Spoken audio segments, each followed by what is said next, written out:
Welcome to the What is Stoicism podcast. Although Marcus Tullius Cicero didn't explicitly identify himself as a Stoic, the Roman philosopher and writer embraced many Stoic principles and played an important role in promoting them. One of his most famous works, On Duties, explores how we should live, behave, and fulfill our moral responsibilities. The book was heavily influenced by the Stoic philosopher Epictetus, which makes it an excellent source of practical guidance for anyone interested in the Stoic way of life. In one particularly useful passage, Cicero outlines 3 principles that should guide us whenever we embark on a course of action. First, impulse must obey reason. There's no better safeguard for proper conduct than ensuring that our initial reactions are governed by rational reflection rather than instinct alone. Second, we should carefully evaluate the importance of what we're trying to achieve. We should avoid devoting either too much or too little energy to any pursuit. Third, we should practice moderation in our outward conduct and personal bearing. These 3 principles flow directly from Stoic philosophy, and they provide a clear framework for navigating daily life. To ensure that impulse obeys reason means examining our first impressions before accepting or rejecting them. Just because something startles us momentarily doesn't mean we should continue to be afraid of it.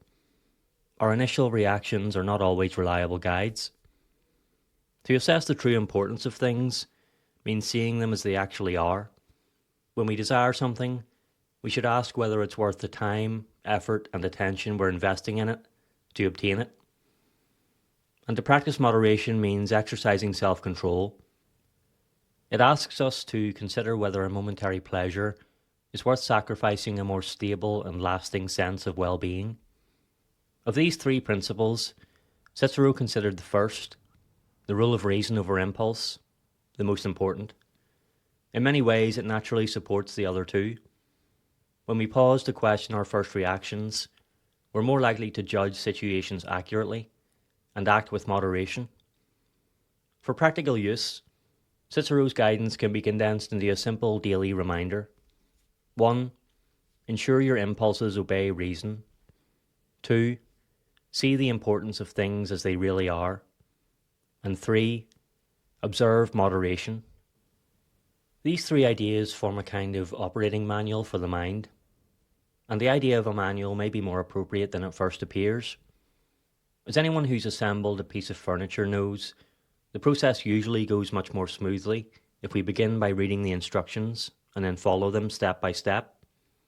The instructions explain what materials are available, what tools are required, and how the pieces fit together.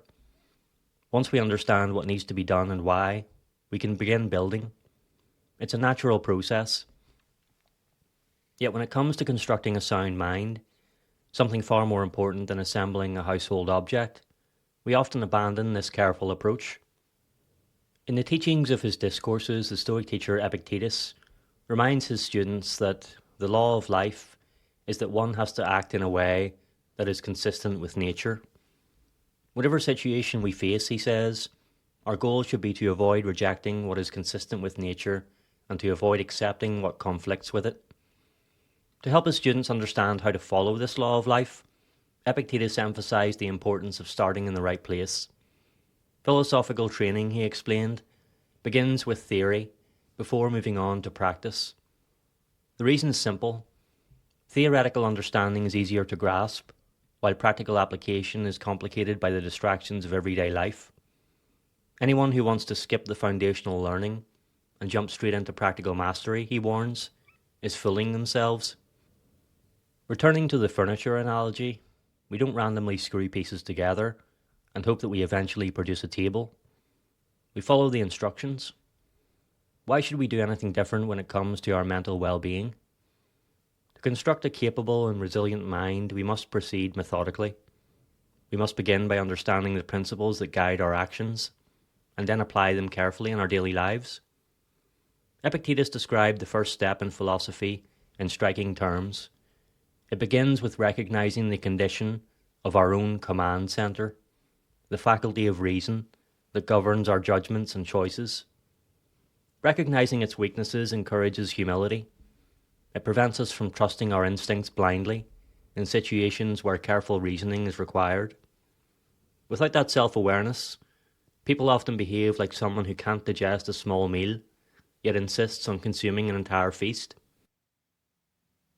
They rush to absorb vast quantities of philosophical writings without preparing themselves to understand or apply them.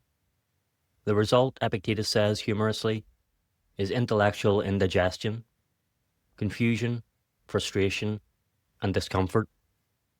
The wiser course is to begin gradually. Understand the principles first, examine your impulses, reflect on what truly matters, practice moderation. In other words, read the instructions before assembling the furniture of your life. When we follow this patient, step-by-step approach, when reason guides impulse and our actions align with nature, we begin to construct something far more valuable than a well-built table. We begin to build a well-ordered mind.